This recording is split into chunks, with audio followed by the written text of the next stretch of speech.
안녕하십니까. 박훈탁TV입니다. 역사적인 붕괴가 다가오고 있습니다.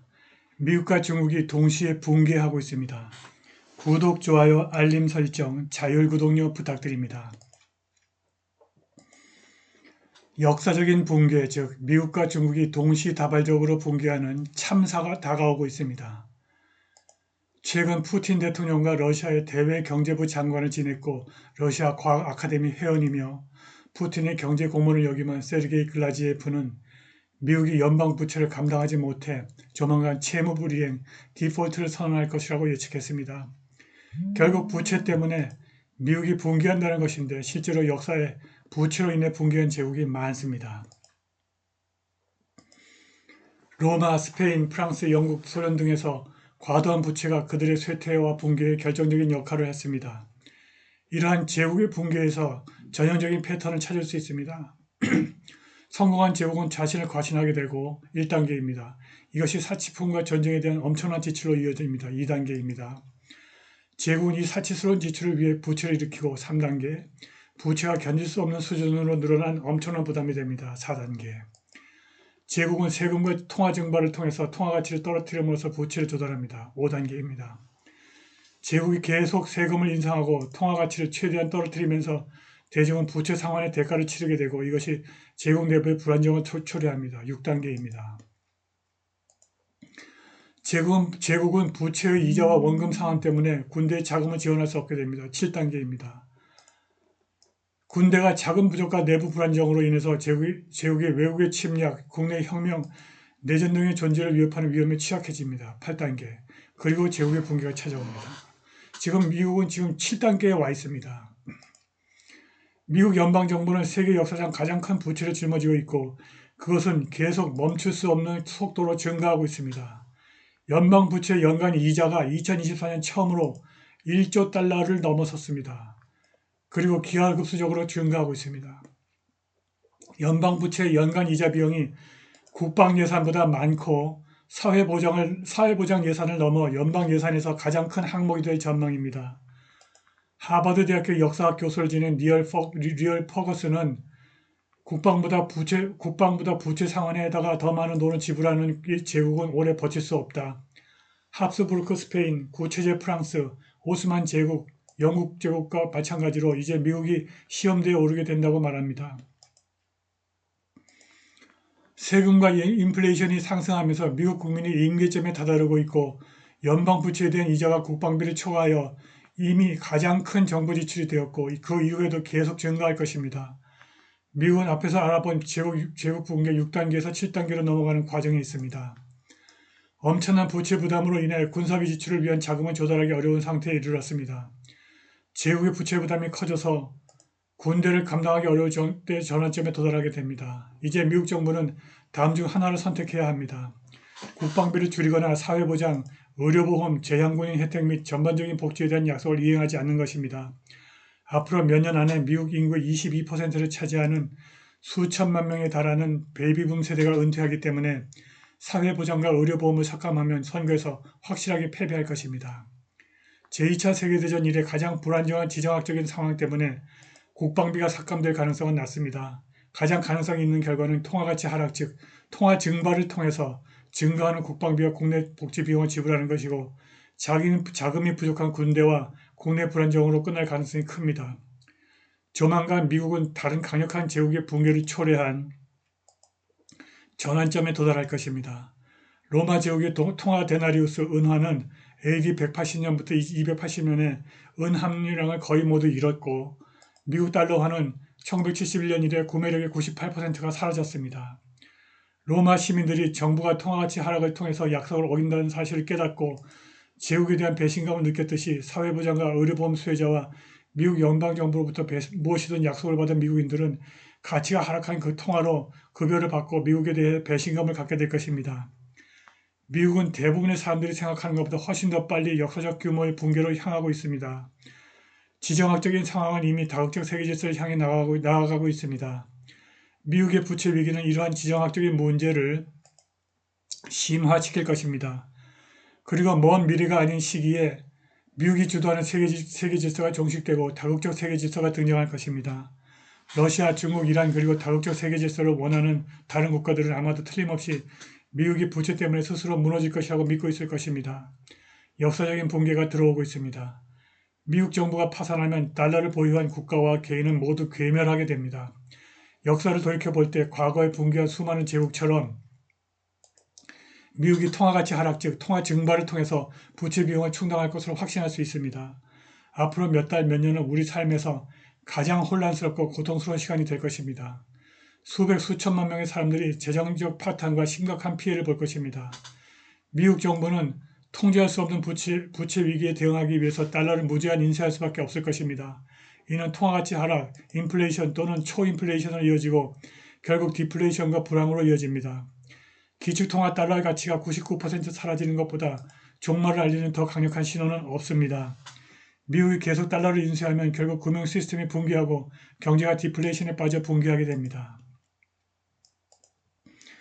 은행과 화폐가 기능을 하지 않게 되는 것입니다. 이것은 역사상 모든 통화 시스템의 종식 과정에 나타났습니다. 문제는 언제인가일 뿐입니다. 오스트리아의 자유주의 경제학자 루드빅 본 비제스는 이렇게 말했습니다. 신용 팽창으로 인한 붐의 최종적인 붕괴를 피할 수 있는 수단은 없다. 대안은 더 이상의 신용 팽창이 자발적인 포기로 위기가 더 빨리 찾아오든가 아니면 관련된 통화 시스템의 최종적이고 완벽한 재앙으로 위기가 나중에 들이닥치는 것밖에 없다. 미국 패권 붕괴는 진행형입니다.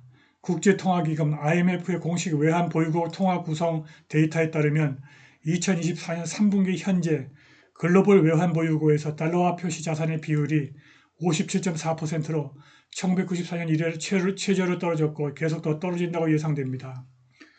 러시아와 중국이 보유한 미 재무성 국채를 덤핑치고 금을 대량 매입하고 있고 심지어 미국의 혈맹 일본도 보유한 미국 재무성 국채를 대거 내다 팔고 있습니다. 그 밖에 미국의 크고 작은 동맹국들도 일제히 보유한 미국채를 매도하고 있습니다. 달러화 패권이 사라지고 있고 달러 패권 붕괴는 돌이키기 어려운 추세인 것 같습니다.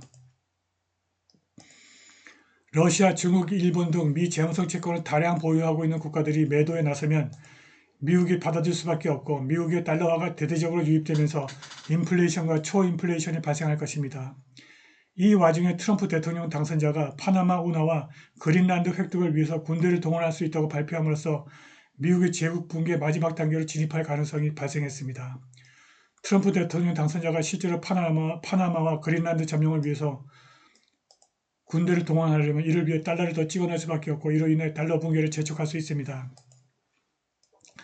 가치와 구매력이 거의 없는 휴지 조각에 불과한 달러로 급여를 받은 미군 병사들은 실망할 것입니다. 트럼프 당선자는 대규모 달러 증발을 초래할 수밖에 없는 군사 캠페인을 벌이고 예산 적자와 연방 부채를 줄이는 데 총력을 기울여야 합니다. 트럼프는 미국을 부정선거와 파산의 구렁텅이에서 구해내야 합니다. 중국 경제도 붕괴하고 있습니다. 린 이프 베이징대 신구조경제학연구원장이 2023년 10월 서울대학교에서 열린 제18회 동아시아 경제학회 국제학술대회 강연에서 중국 경제의 미래를 낙관했습니다. 시카고대에서 경제학 박사학위를 받았고 북경 정부의 경제 자문을 하는 대만 출신 린 원장은 중국이 2019년부터 2035년까지 연평균 8%, 2036년부터 2050년까지 연평균 6%의 GDP 성장률을 달성할 잠재력이 있다고 주장했습니다. 그는 중국이 기술혁신과 산업 고도화에서 후발적 우위를 활용하고 노동 생산성 향상을 위해서 저부가가치 산업에서 고부가가치 산업으로 노동력을 재분배하면 고령화된 선진국보다 빠르게 성장할 수 있다고 주장했습니다. 린 원장은 경기 둔화에 대한 염려에도 불구하고 수출과 내수의 쌍순환 정책으로 성장을 지속한다는 전략을 역설했습니다. 중국 GDP에서 수출 비중이 2006년 35.4에서 2019년 17.4%로 크게 떨어졌습니다. 2019년 중국의 GDP 82.6%가 내수에서 발생한 것입니다. 이러한 맥락에서 중국은 국제정세가 아무리 불확실하더라도 내수 경제에 의존해 안정과 발전을 유지함으로써 새로운 활력을 불어넣을 수 있을 것이라고 주장했습니다. 그는 또 최근 성장이 침체된 세계 경제를 위해서라도 글로벌 경제의 18%를 담당하는 중국이 적극적인 재정정책과 통화정책으로 투자를 촉진해서 더 높은 경제 성장에 도달해야 한다고 언급했습니다. 린 원장의 장밋빛 중국 경제 낙관론에 동의하십니까? 중국 경제에 대한 비관론도 만만치 않습니다. 현재 진행되고 있는 중국 경제 위기는 2008년 미국과 유럽의 경제 위기처럼 부동산 거품이 꺼지면서 발생했습니다. 부동산 거품이 금융 불안으로 이어졌고 제2금융권이 붕괴하면서 예금보험의 혜택을 받지 못한 예금자들이 큰 피해를 봤습니다. 노벨 경제학상 수상자 폴 크루그먼은 중국의 부채는 심각하지만 아르헨티나와 그리스처럼 외채가 아니라 대부분 중국 내부에서 발생한 것이고 정부가 해결할 수 있는 규모라면서도 중국이 구조개혁을 하지 않으면 경제 위기를 극복하지 못할 것이라고 지적했습니다. 공산당을 포기하지 않으면 경제 위기를 극복할 수 없다는 것입니다. 크루그먼은 1980년대 초반부터 1990년대 중반에 이르기까지 국제경제학계의 주요 관심사였던 동아시아의 네 마리 용, 즉 한국, 타이완, 싱가포르, 홍콩을 중심으로 하는 동아시아 개발도상국들이 이루어낸 경제성장을 비판해서 유명해졌습니다. 당시 콜롬비아대 교수였던 크루그먼은 동아시아의 경제성장은 짧은 기간에 노동과 자본을 집중적으로 투입한 결과일 뿐이며 지식 자본의 축적이나 기술 향상에 바탕을 둔 것은 아니라는 뼈아픈 지적을 했습니다. 급속한 경제 성장 과정에서 동아시아 경제들은 자본과 노동 투입을 크게 늘렸으나 총 요소 생산성은 느리게 증가했고 따라서 비효율적이었다는 것입니다.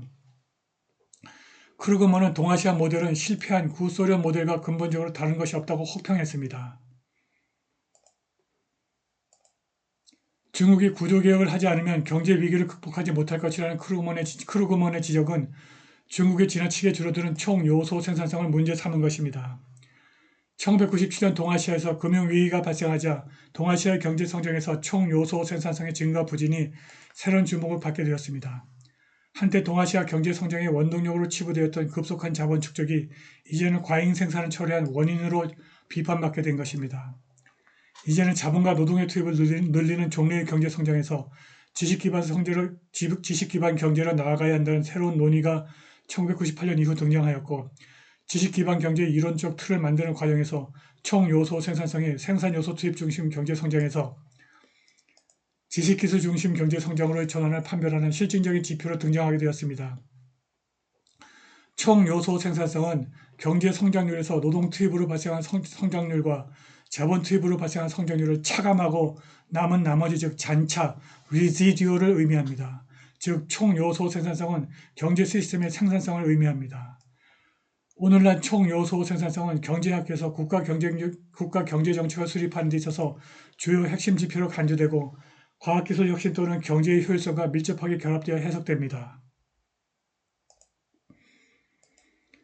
총요소 생산성은 경제의 기술 혁신을 간략한 숫자로 보여주는 장점을 갖고 있습니다.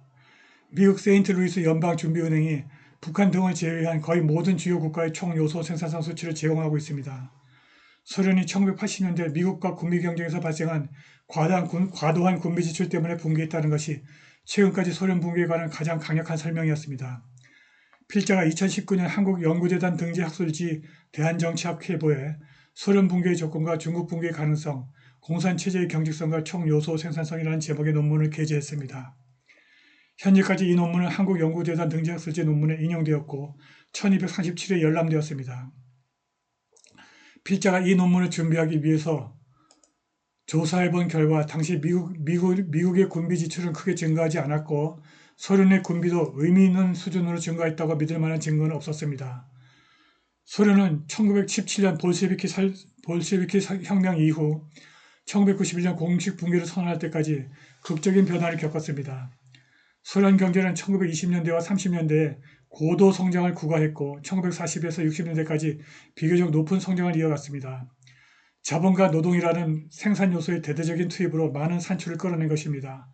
그러나 1970년대 들어서서 성장률이 떨어지기 시작했고 결국 1970년대 들어서자마자 경제가 붕괴했습니다. 자본과 노동의 투입 증가는 영원히 지속할 수 없습니다. 시간이 흐르면 자본과 노동의 투입이 줄어들기 마련이고 따라서 총요소 생산성이 꾸준히 증가해야 경제 성장을 지속할 수 있습니다. 경제학자들의 계산에 따르면 1970년대와 80년대 소련의 총요소 생산성은 연평균 마이너스 0.23%였습니다. 소련 경제가 20여 년 동안 매년 복리로 0.23%씩 줄었고 결국 의미 없는 규모로 줄어들어 소멸한 것입니다. 다음 페이지에 있는 수치와 그래프는 미국 세인트루이스 연방준비은행이 생산한 중국의 총 요소 생산성 관련 데이터입니다. 2017년 총 요소 생산성을 1로 잡았을 때 2019년 중국의 총 요소 생산성이 0.96457입니다. 총 요소 생산성이 줄어든 것입니다. 2019년 중국의 총 요소 생산성은 마이너스 무려 3.543%입니다. 왼쪽 그래프에서 중국의 총 요소 생산성은 1950년대부터 2000년까지 등락을 거듭하면서 뚜렷한 추세를 보이지 않았습니다. 여기서부터 여기까지 뚜렷한 추세가 없었습니다. 그러나 2000년 중국이 세계무역기구에 가입하면서 추세적으로 상승하기 시작했습니다. 2000년, 여기가 2000년입니다. 이때부터 중국의 총 요소 생산성이 추세적으로 상승했습니다. 그런데 2012년 시진핑이 주석이 되고 나서부터는 다시 추세적으로 하락하고 있습니다. 깊은 마이너스 총 요소 생산성이 중국을 과잉 투자로 몰아갔습니다. 총 요소 생산성이 깊은 마이너스인데 높은 명목 GDP 성장률을 작성하려면 노동과 자본의 투입이 지속적으로 엄청나게 증가해야 합니다.